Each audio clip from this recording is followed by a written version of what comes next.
This is Kama. Welcome.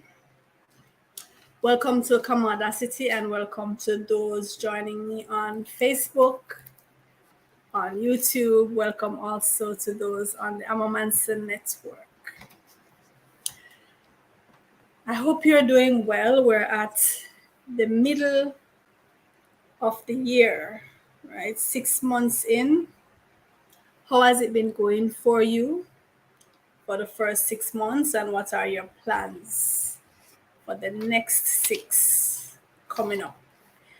And if you've been paying attention, you realize that the next 6 months are gonna go by just as quickly as the first, right? These months, these weeks, these days aren't waiting around for any of us, right? They're going pretty quickly. So we have to make sure that we fill them with constructive things.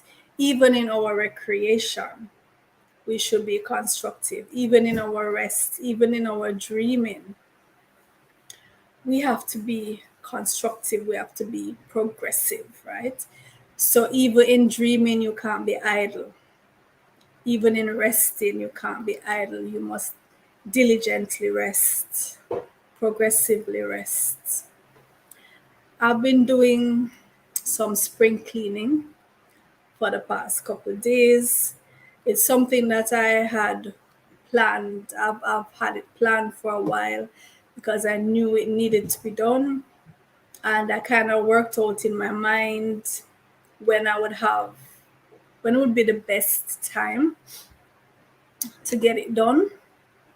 So we're on summer break now from school. I still have summer school starting on Monday, but it won't be as hectic as during the normal school year, right?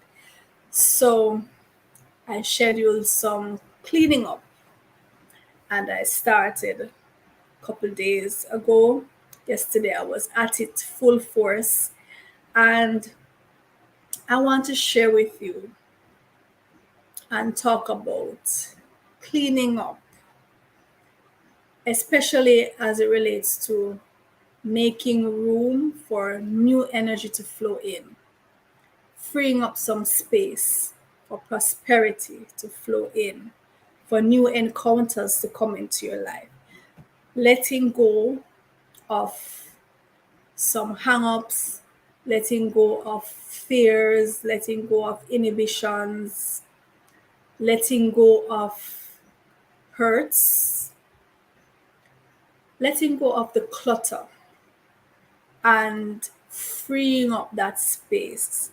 We always talk about what we want to come into our life. We want the prosperity, we want the solid friendships, we want the genuine love, we want the career opportunities. We want all of these things, but have you ever stopped to wonder if there is space? Have you freed up the space in your physical space, in your mental space? Have you freed that up so that those new things that you're yearning for can enter? Matter needs space.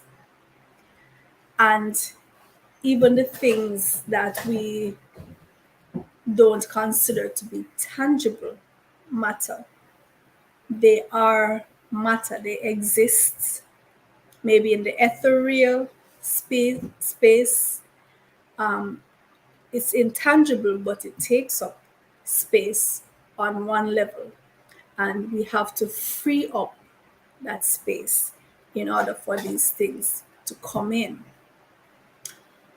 Let's talk about the physical space because that's what I've been doing, you know, for the past couple of days. So there's a particular room in my house. There is storage other places, but there's a particular room in my house that I had assigned for storage. And for years, I had been just putting things away, whatever needed to be put away, whether I put it in a box or a bag or in some form, it goes into that room, right? Went into that room. And as the time passed, more and more of the space was being used up for storage to the point where hardly any of the floor space was even visible, right? It got to the point where to open the window in that room, I had to be climbing on top of bags and boxes to get the window open in the mornings to ventilate the space, to get the door open in the morning to ventilate the space. I had to be maneuvering over stuff. And this is not a healthy way to exist, right?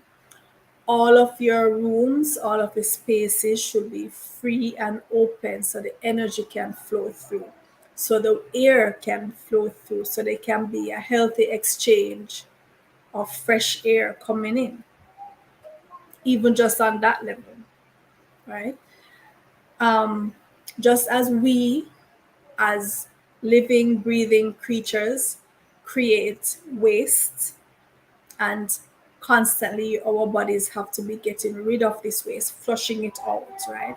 As we put in new sustenance, what was already in and processed created waste that needs to be removed from the body. It's the same way I think of my house, my home, as my body.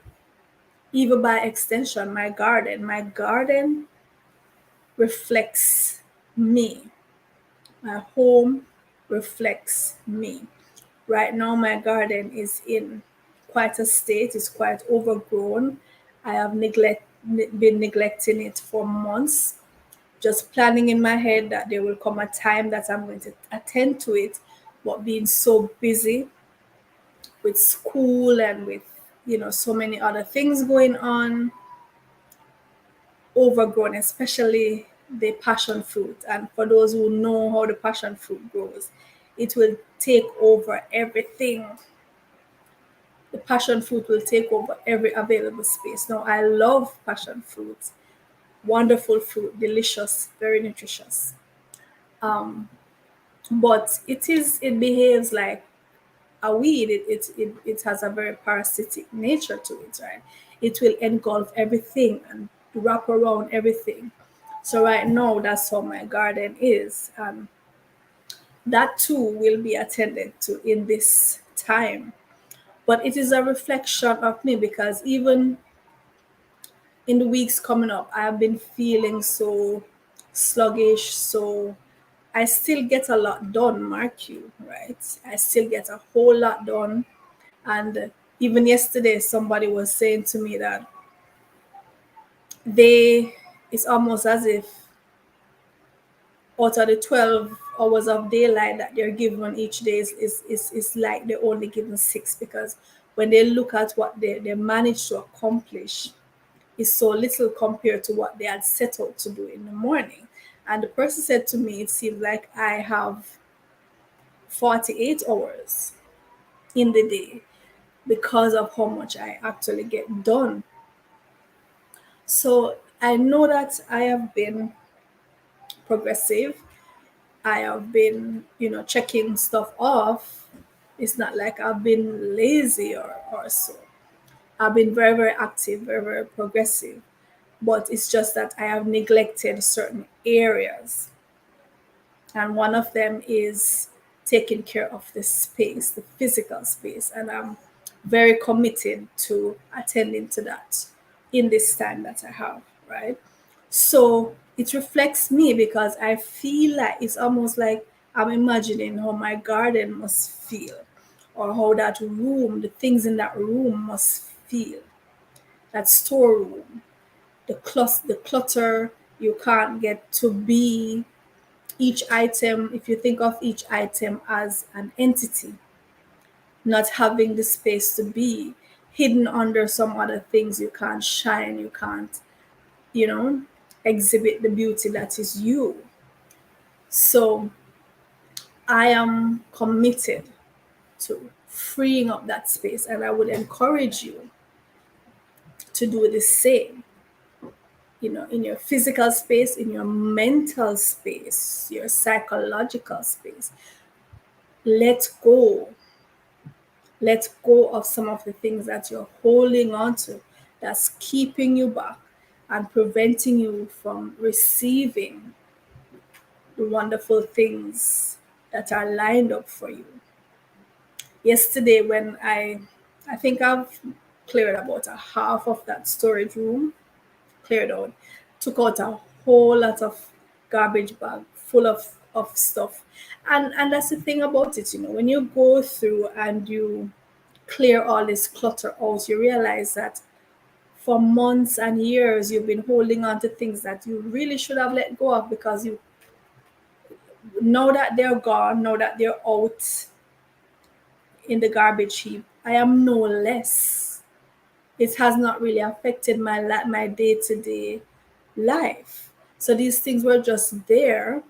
Maybe some of them were of sentimental value, ornamental value, but most of them were really things that had I had outgrown, things that had served their purpose, and I had just been holding on to them, thinking that, okay, maybe one day I can find another use for this, or one day, um, you know, I will know what I had this thing for, because I've never even been able to use it. And there are things that they have sentimental value in that. For example, I have a there was this green Spanish book. I it came back into my hands yesterday, and I've had that little green Spanish book for 30 odd years. For 30 odd years. I remember the person who gave me that book. This is when I lived in Red Hills as a child growing up. And there was this man by the name of Stitch, right? He used to walk around with these huge sombreros. Now, I live in Jamaica, right? We speak English and Jamaican patois. This man used to walk around and speak Spanish, and we all knew that it wasn't real Spanish, right? Much of the words he was just making them up as he went along, and people in the community kind of had him as, kind of quirky. And I used to, from I was 8, 9 coming up, I used to tell myself I wanted to teach myself Spanish, and I used to lock myself in my father's van in the mornings with that little green book that Stitch gave me, and I would teach myself Spanish words, Spanish phrases. I would try to translate. And so that book had a lot of sentimental value for me, and it's a book that I've kept for years and years and years, 30 odd years. And I looked at it yesterday and I said, it's been literally that amount of time since I actually used the book. I've just had the book. And more than likely, I won't get the time to really use that little book. It was really just sentimental value. It had become old and worn and dusty, and I threw it out. Right? There were there were things that I didn't even realize that I had lost. So, for example, I had some pictures, some photos of my kids when they were very young, and I kept them in a little pouch, and it was always my intention to put them up and frame them and put them on the wall, and I never got around to it. Yesterday, when I took out the pouch, I realized that somehow water had gotten into it, maybe a drip along the side of the wall, and all the photos were caked together, right? I almost cried. I almost cried for those pics. And it came home to me that, if I had just attended to this matter in the moment, at the time when, because I have a tendency to procrastinate a lot, put things off. I'm going to do it tomorrow. I'm going to do it next week. I'm going to do it whatever. And the time just passes and passes and passes. And before I realize it, a lot of time has passed, right? And so I have lost some very valuable memorabilia, right? And it brings me to the point where, we have a saying, a stitch in time saves nine. And I also remember Amma Manson saying the other day in one of her videos, a stitch in time can save the entire garment. Don't put the thing off for another time. Attend to it right now, and it will prevent great losses in the future. Right? I came upon some old books yesterday that I have just never had the time to read. It's similar to when you're on social media and you see things and you save them, save this video to watch later, save this document to go and read later, and you never get the time to go get to do it. Years go by and you never do it. The only thing with that is in the digital space. But when you have books and other things cluttering up your space, your physical space, things that you'll never get around to doing, things that you'll never take up again, really, if you admit it, you're just gonna have them for years and years and years. Yes, they may be of sentimental value, but if you're gonna have them put away in a box for donkey years and not use them, throw them out. It's going to be hard. If you're a sentimental like me, if you're a sentimental old fool like me, yes, it's going to be difficult for you to do. But just bring yourself to that understanding, right? Bring yourself to the understanding that, hey, I more than likely will not be using this thing ever again. It's very likely that this is the last time I'm going to use this thing. As much as I tell myself, I'm going to go back at it. One of these days, I'm going to take it up. I'm going to do this. No. Hoarding, I used to love watching the show Hoarders. And a lot of times you realize that hoarding is more a psychological dilemma.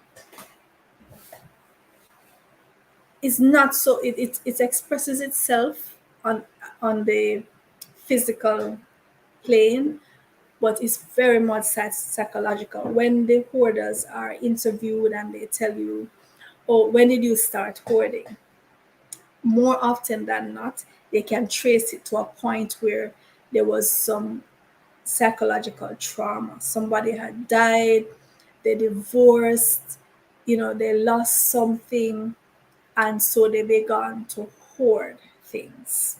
They did not find a way to release the stress, to release the hurt, and they found comfort in holding on to the physical things, kind of as a way of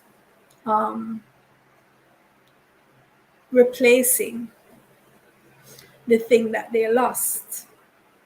So we have to learn to let go, right? We have to bring ourselves to the point where we process the experience. If we were in the wrong, we admit we were in the wrong. If the other person was in the wrong, we face that and we accept that we don't have control over the things that other people do. What we can do from it is to learn from the experience, to move on, and try not to allow other such people, similar persons. So we learn to look for the signs, look for the traits that we can identify. But we have to move on, and we have to make room for new things, for new people, for new experiences to flow into our life. New energy needs to come in, new air needs to come in. The prosperity that you want so much, you need to make room for it to flow in. Open up the windows, open up the doors, let in the sunlight, let in the air, let in the positive vibrations into your life. If it means that you need to talk to a therapist, you need to talk to a friend, you need to talk to someone who you trust, someone who you feel has that wisdom to guide you, or even just to listen. Let it out. Don't keep it in, right? Let it out. If you're the type of person who think along the lines of burning sage, for example, burn some sage, walk around the rooms, open up the spaces, allow the sage to flow, right? If you're not familiar with what I'm talking about, so sage is a plant, it's a herb, it has many medicinal uses, but one of the things that it's used for also is to burn, and it releases, it has antibacterial, antifungal, and so on properties. And for some persons, sage has the ability to free the space, to clear the space of negative energy, right? I can tell you, I had an experience with burning sage a couple of months ago. So I obtained some sage and I burned, I think I did 2 sessions of going through the entire house, burning the sage. And I kid you not, within the space of a couple of months, some drastic changes took place. Some persons who were aggravating in the space, because I share this space. This is not only my home space, but it's also where I take students as well, right? At a different section of the compound. And the persons who were just aggressive and aggravating, they one by one, they just left. They left kicking and screaming. They said that evil screams on its way out, right?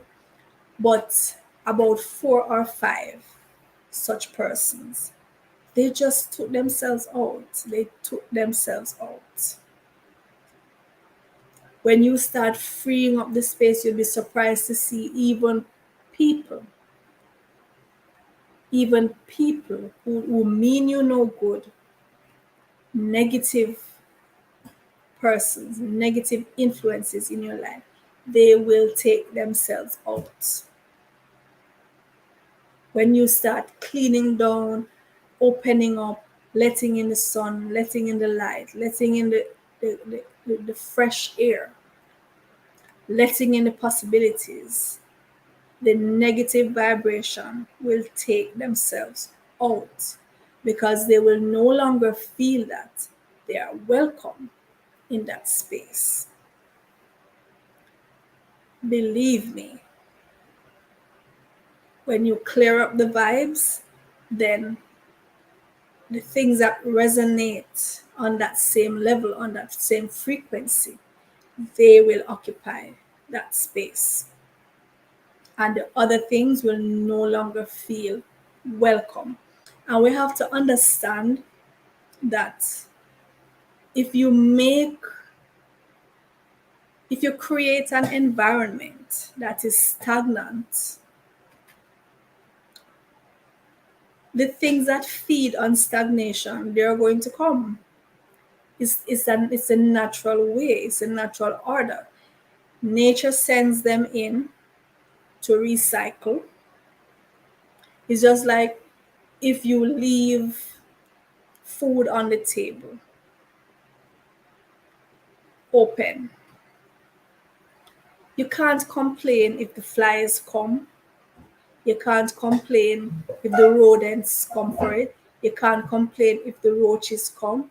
You can't complain if it start developing fungi. These are part of the natural order of things.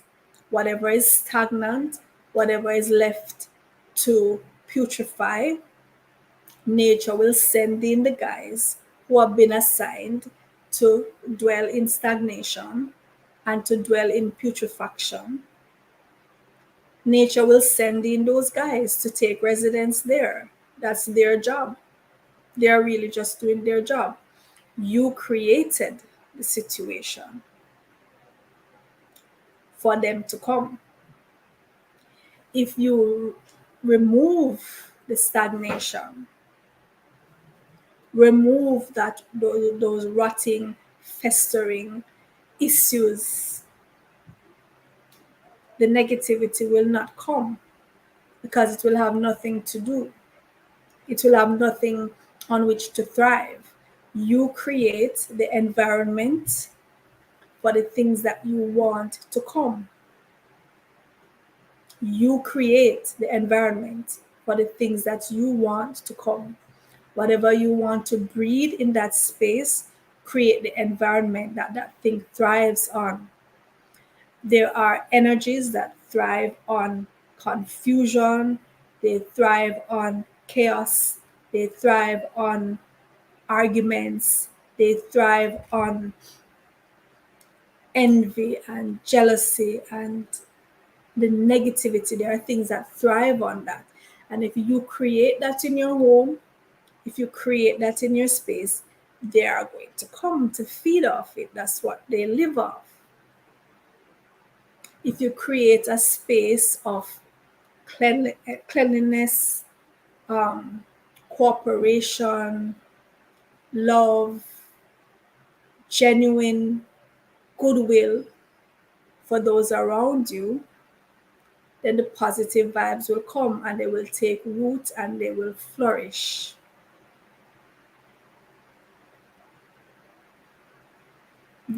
Everything has the things that they thrive on and the things that will destroy them. So it's up to you to create the medium, the environment for the things that you want to thrive. So, and if it means that it's already, if the negativity is already resident in the space, the first thing you need to do is to get it out of there, right? It hides behind clutter. It hides under chaos and confusion. So you need to declutter. You need to free up that space so that it can thrive, right? So walk around with your sage if you're so inclined. I am so inclined. So I do that, right? Every now and again, I light my sage and I'll walk through the rooms with my sage. If you're not so inclined, at least on the physical level, declutter. Remove the things that no longer serve you. I remember when I was about 18, 19, there was an event. I created an event that I called Burning Day. Burning Day. And I said, gather up. I remember a friend of mine did a poem. And he said, gather up all the things that no longer serve you. Gather up all the things that have no longer served you. And I was going through a phase of coming into myself as a Black woman, as an African woman, reclaiming my African name. So I did a deed poll to change my name. I was relinquishing all of the old name and the things that went with that. And so I had gathered up a lot of photos, a lot of diaries, a lot of journals. Some of them I regret burning, but I completely understand that moment and what I had to go through, the transformation I had to go through. So while I regret losing, especially the journals and the photos, because of the sentimental value of those, I understand the importance of that burning day for me, right? And it's just, so I gathered everything and they had a big bonfire, totally ashes. It's a similar thing I'm going through now, except that I'm not burning. So I'm just bagging things up, taking them out to the garbage heap, right? I remember I'm a very sentimental person. I'm very, very sentimental, and I've always been sentimental. So some of the littlest things that remind me of something, I will keep it. So I will have, for example, when my kids were growing up, so we had at that time we had video cassettes recorder, right? Video cassette player and audio cassette player and DVDs. So that's what my kids grew up on watching. And their dad would source every time he was coming home, almost every time he would have a new video cassette for them to watch, or a new DVD, or a new audio for me to listen, maybe of some African songs or some Black historians giving speeches, Dr. Ben, Malcolm X, Bobby Wright, and those guys. And at the time, a lot of this material was very difficult to obtain, right? So he took great pride in being able to obtain them. And I really appreciated the effort that he made to get us these things. At one point, we had well over 1,000 video cassettes, well over 1,000 DVDs and audio cassettes, well over 1,000. Of course, in this day and age, who watches video cassettes? Who listens to audio cassette? I mean, you would be hard pressed even to find a video cassette player or an audio cassette player. Some persons don't even know what you're talking about if you come to them and ask them about a video cassette or audio cassette. I still have all of them. And I was going through them yesterday and I was saying, should I throw these out? I was weighing in my mind. The kids have grown. They no longer want to watch. I mean, we don't even have anything to play them on right now. I would have to diligently go out and search for an audio cassette player or a video cassette player. Diligently go and search. They exist, but you really have to go and search to get them, even for them to play, right? Kids are grown now. 3 of my kids are in their 20s. One is a teenager. They no longer have the interest to go and watch, all those things that they grew up watching. I know I don't have the interest to go and watch any video cassettes, but I didn't throw them out. I still have them, even though a lot of them, over the years, some of them got wet. We had, storms and whatever, and they got wet, they got damaged. The cases got damaged, some of them. They've just been through a lot of things in that storage room. But the reason I won't throw those away is because I remember the effort that it took for their dad to get them. And I remember the vision that we had in terms of how we wanted our children's education to go. And he made sure that he sourced these materials. It cost him a lot. And like I said, some of them, you could even call them clandestine at the time, because it's not like the internet now. You can just type in whatever and you see dozens of different speeches and movies and whatever. In the 90s, late 90s, a lot of these were not available. And so it took a lot of effort and it took dedication for him to go fetch them and to bring them home for his kids. And because of that, I will keep them, even though I do have anything on which to play them. None of the kids really interested in seeing them anymore. It would just break my heart to throw them out, right? Very, very sentimental. I have a black dress that I wore to my grandfather's funeral. This was like my granddad died about 23 years ago.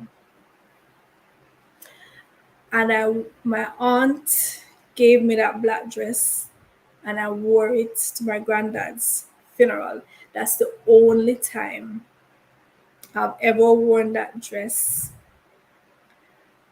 I don't attend funerals, really. I have to be really, really close to someone to attend a funeral.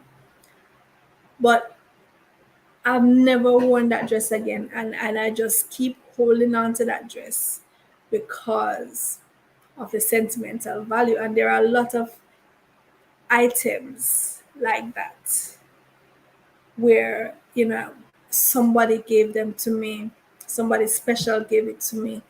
I've never used it. I don't really have any use for it, but I just hold on to it because of that value that it has, right? So there will be things like that, and it's really for you to decide what to throw away and what to keep, right? Remember the song, The Gambler? And Kenny Rogers says, every gambler knows that the secret to survival is knowing what to throw away and knowing what to keep. That's a very powerful line because it is so true. You have to know what to throw away, what to keep. Some things are for aesthetic value, some things are for sentimental value, some things are for functional value. You can have all of those categories are valid reasons to keep a thing, it depends. You can keep the thing simply because it's a beautiful thing. It makes you feel good to look at it. It makes the room look good when other people look at it. You want to keep it. If it's a sentimental value, depending on what the sentiment is and how precious that is to you, you can keep it forever and nobody else will understand the use of it. Everybody else might think it's an ugly, no good thing, no value thing, but the sentiment that it has for you is what is important. And of course, things that are functional, they go without saying, right? They go without saying. There's a use for them, they stay because you use them, right? They have a function and you use them for the function. But if you have something for a year, 2 years, 5 years, 10 years, 20 years, and you still have not found a use for it, if it doesn't fit into any three of those values, and you keep telling yourself, one day, one day, one day, and after 10 years, 20 years, you go back and you still see the thing, you have not used it, throw it away. Give it away. Return it to nature so nature can recycle it, so someone or something else can have the use of it. We have to bring ourselves to the point where we accept it, I'm really not ever going to use this thing. I'm really not ever going to go back and read this book. I'm really not ever going to wear this thing. Give it to someone else. They might have wonderful use for it.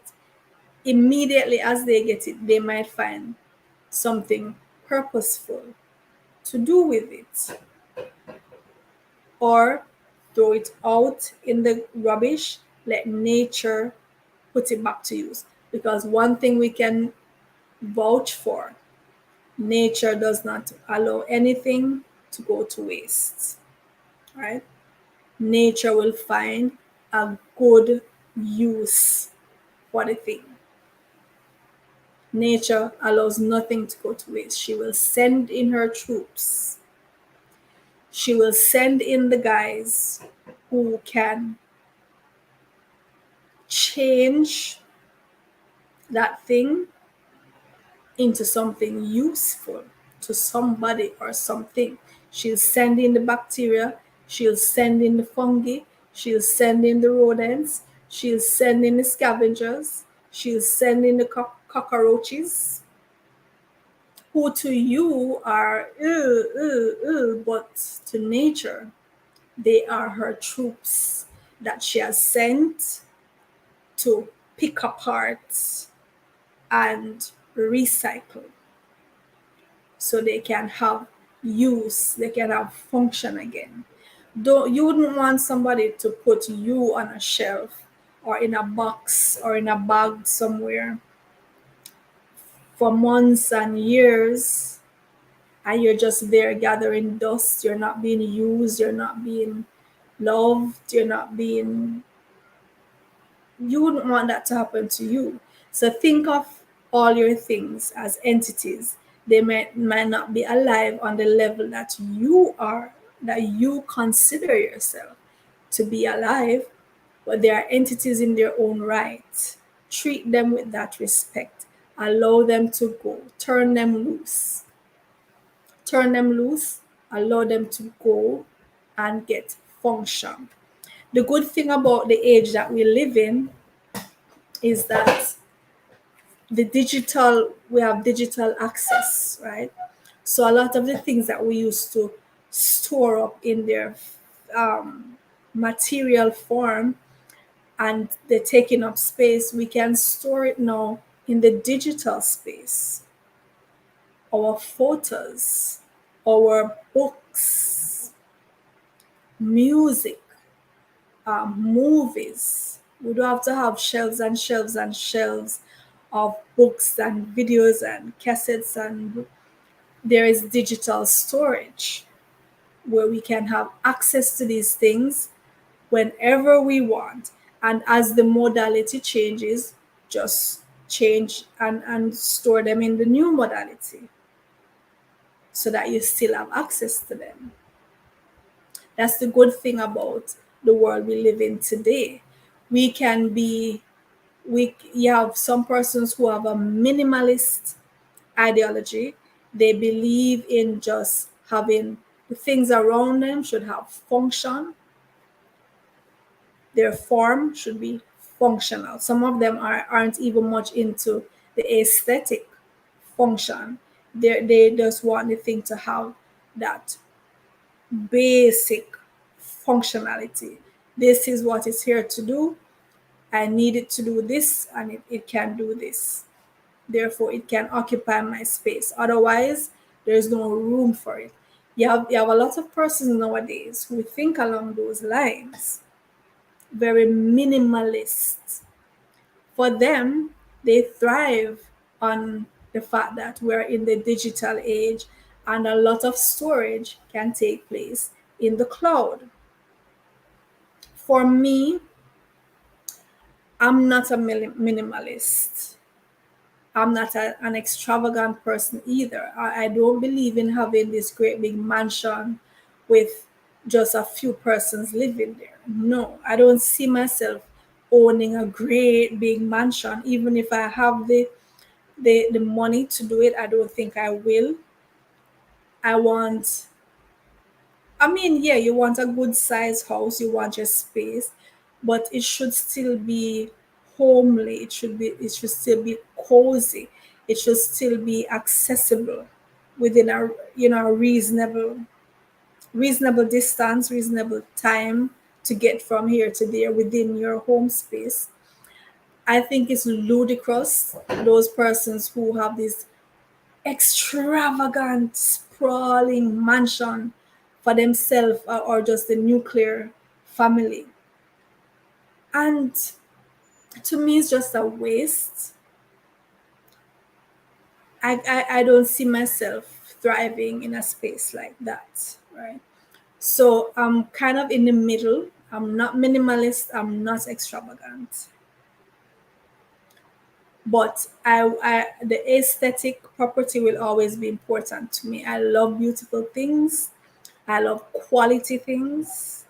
I only buy quality things unless I really, unless it's just in the moment I just don't have enough money and I have to get something to work in that moment. But generally speaking, I will save so I can buy quality things rather than get a bargain and the quality is not up there. No, I'm not a bargain hunter. I'm a quality hunter. If it's quality, I will pay for it. If I think it's worth it, I will pay for it, even if I have to save for it. I prefer to buy one quality thing than 10 low quality things. That is me. I love having beautiful quality things around me. So the aesthetic is very important to me. And that in itself is a valid function, the aesthetic function. So I don't just want things to because they do a particular task or they allow you to do a particular task. Those aren't the only kind of things I want around me. I love comfort, I love beauty, I love nature. So I'm going to always want that kind of thing around me in my home space. I love shelves, with beautiful things on them. That's where my mindset is at, right? But what I want to, I, I think I can tone it down a bit in terms of this sentimentality. Yeah, that's something I need to work on to be able to let go of things that I'm sentimentally attached to. And it's not always just for my sake. Like, if I know, similar to what I was explaining to you about the video cassettes, because I know how much effort went into getting the videos to me, I'm gonna hold on to them. Even though right now, for me, I'm not necessarily going to watch them, or my kids aren't going to watch them. So if I know that the other person was deeply invested in giving something to me, that will make me hold on to it, even though I can't even see the beauty in it or have any function for it. I'm sentimental like that and I'm loyal like that. I'm very brand loyal too. That's the kind of person I am. But I want to be able, and I'm getting there because I saw myself doing it yesterday. Yesterday, I let go of some books that I've had for 30 something years, holding on to, holding on to, holding on to, and never opening the books. And I brought myself to the point where I could just say, okay, I said my farewells, I said my goodbyes, I let go, right? And I also realized that, hey, I need to stop procrastinating because when I do that, I end up losing valuable things. Like what happened with the photos yesterday. I had no idea that moisture had gotten into the package. And so all because the photos, they have a film on them, and once they're exposed to moisture and they're together like that, they're just going to seal tightly together. I almost cried yesterday, but it's my fault. That's something I want to break out of. putting things, pushing them into the future. I'll do it this time. I'll do it next time. I'll do it. And then things just, you end up losing things that way. A stitch in time can save the entire garment, right? Attend to it. As soon as you're able to, attend to the thing. Sort it out, mend it, fix it, put it where it's supposed to be, put it in a safe location. What I want to get to doing now is to having a specific place for specific things. If you come to me right now and you ask me for XYZ, I pretty much have to go dig up the entire place to find XYZ.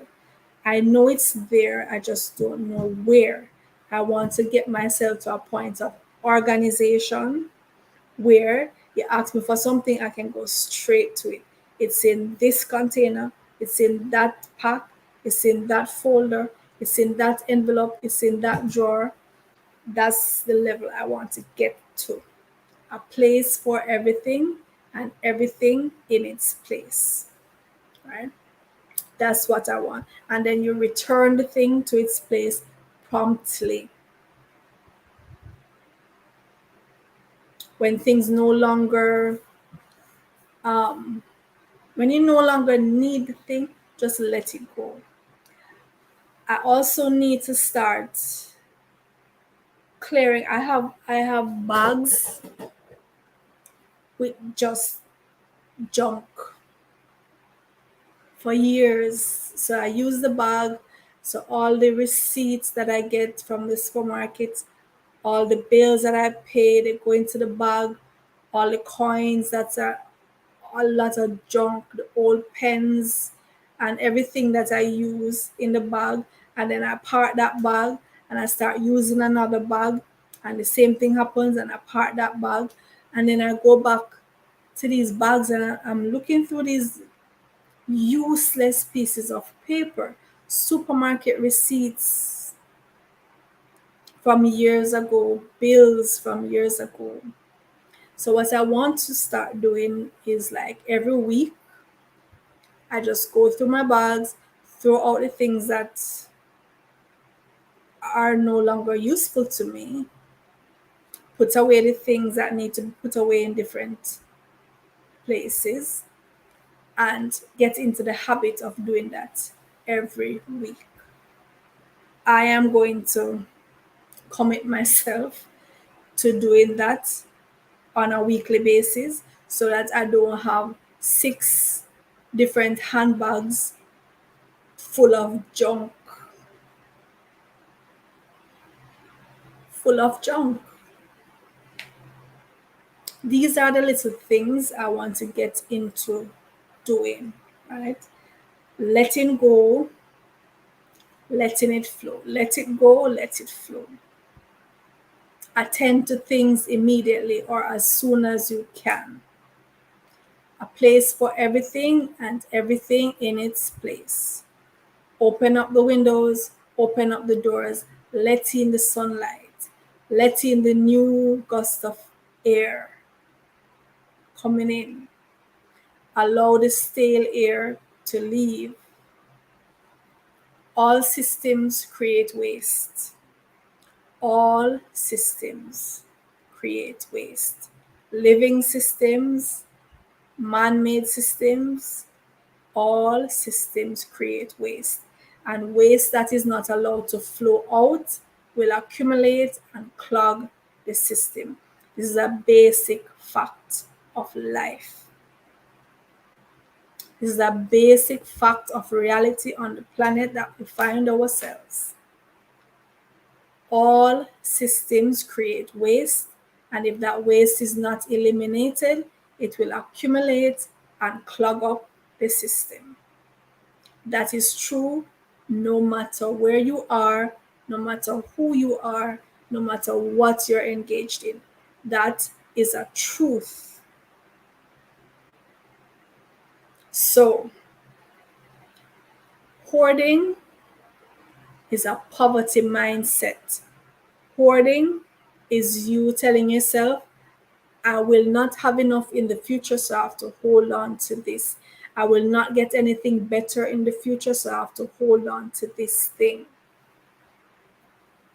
There's also a psychological aspect, as I said, that we really need to learn to let go of the people who have hurt us, who have traumatized us. We need to let them go. The situations that have put us through trauma, we need to process them and let them go, because they will accumulate waste in our lives. And sometimes we will be so covered, the waste will pile up to the point where we are overwhelmed by it and we cannot dig ourselves out of it. And then we just feel defeated and just give up. Some people have. Some people have got to the point where they were not letting it go, they were not eliminating, it piled up, it got over their heads, they were overwhelmed, they felt defeated, they let go. And we see a lot of people like that walking on the streets in our communities. We see a lot of people who are overwhelmed and have let go. Don't allow yourself to become one of those persons. Eliminate as you go along. Process and eliminate as you go along. That is how systems function optimally. That's the best way for a system to be. Eliminate as you go along. Allow the free energy, the new energy to come in.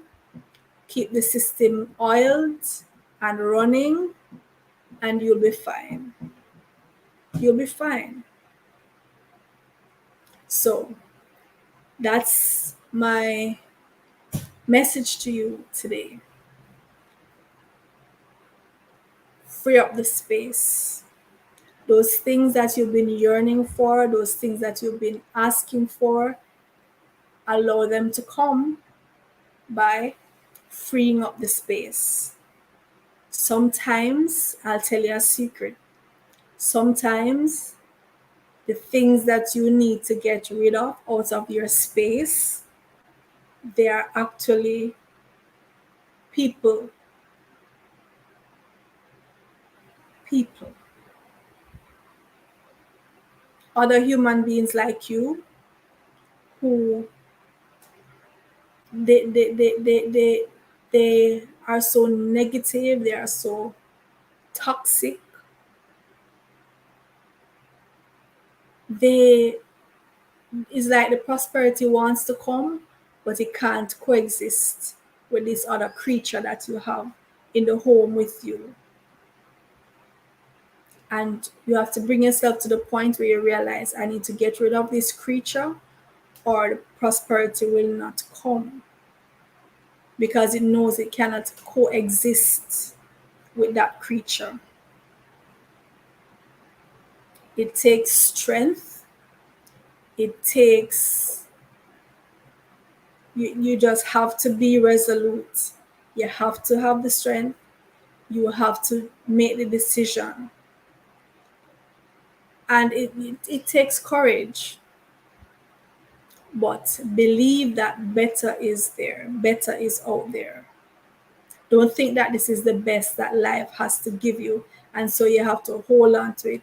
And you know in your heart of hearts, this cannot possibly be the best, because this is not even serving you as is. This cannot possibly be the best. There are many, many better things out there for you if you are willing to let go of this one. Don't be scared. Don't be scared. And remember, evil screams on its way out. Evil will scream on its way out. So brace yourself.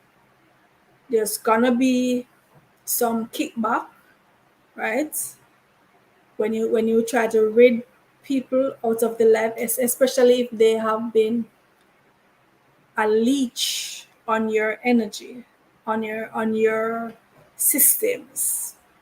They're not going to want to just walk away, but so they're gonna kick back. But you just have to be firm, brace yourself for the tantrum, and work through it. Work through it. You'll be fine. Clean up your space, free up your space, and let the prosperity flow right in. Until next time, this is Kamal. Take care of yourself and remember the golden rule: do unto others as you would have them do unto you. So, bye. Take care.